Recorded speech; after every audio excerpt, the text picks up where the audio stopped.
C'est sur Shenkin, à Tel Aviv, qu'Infolive a rencontré Sarah Guetta, qui nous révèle quelques scoops.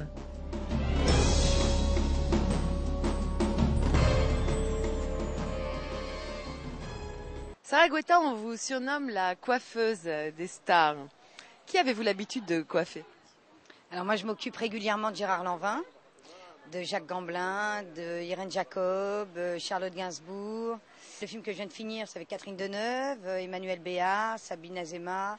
De quel film s'agit-il? C'est un film qui va s'appeler Le héros de la famille, qui va sortir le 24 décembre, avec Claude Brasseur, Catherine Deneuve, Emmanuel Béard, Valérie Lemercier.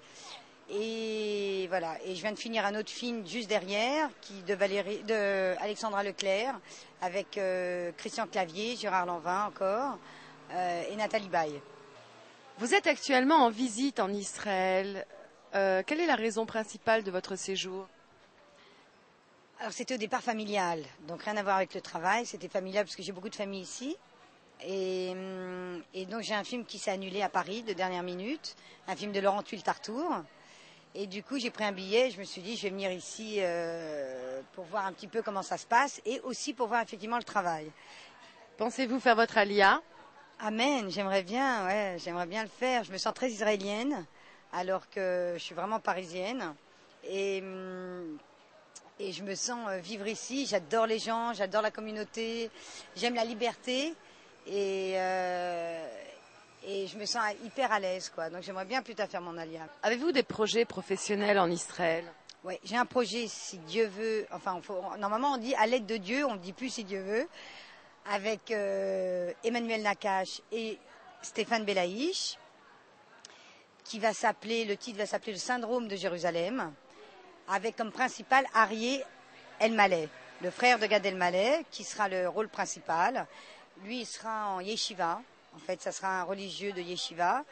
Et c'est comme ça, c'est plusieurs personnes, en fait, c'est 6 personnes qui vont arriver dans le désert, qui vont se côtoyer. Et ça va être donc, le syndrome de Jérusalem.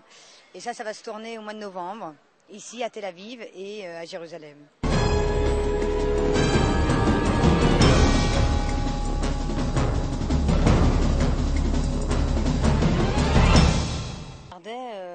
Qui était vraiment branché Infolive. Et c'est comme ça que moi-même je l'ai connu. Pourquoi Arthur est-il un adepte? Oui, il est assez adepte d'Infolive. Ouais, il aime bien. Il aime bien, ça veut tout dire, quoi. Et on peut parler des infos politiques comme de la culture et c'est assez enrichissant en tout cas. Alors j'ai une super anecdote que je vais raccourcir parce qu'elle est assez longue. J'avais rendez-vous un jour avec Richard Anconina, à qui je devais le relooker. Via Richard Berry, qui lui avait dit « appelle-la, elle est géniale ». Donc il m'avait contacté et pendant un moment, on se parlait au téléphone pour savoir ce que j'allais lui faire et tout. Et il me donne rendez-vous où lui-même déjeunait avec une femme que je ne connaissais pas. Ils finissent leur entretien, moi j'arrive à ce moment-là et Richard Anconina me présente comme la coiffeuse des stars de Paris et de sa coiffeuse à lui. Qui franchement, on s'était encore jamais rencontrés. Mais je l'ai laissé faire parce que j'aime pas humilier les gens. Et à ce moment-là, cette femme-là me dit « Oh là là, formidable, c'est génial, ça serait formidable que vous coupiez les cheveux à Nicolas. » Et moi, j'étais énervée juste un peu avant parce que d'autres choses qui étaient arrivées par-dessus. Et je dis « Non, excusez-moi, je fais pas les enfants. » Et là, elle me regarde hyper gênée. Elle s'en va et Richard Anconina m'annonce que c'était la femme de Nicolas Sarkozy. Il y a une possibilité que, voilà, si Dieu, à l'aide de Dieu, je le fasse à la rentrée et il aura un nouveau look.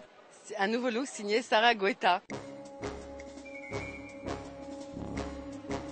Comme vous pouvez le constater, Sarah ne coiffe pas uniquement les stars.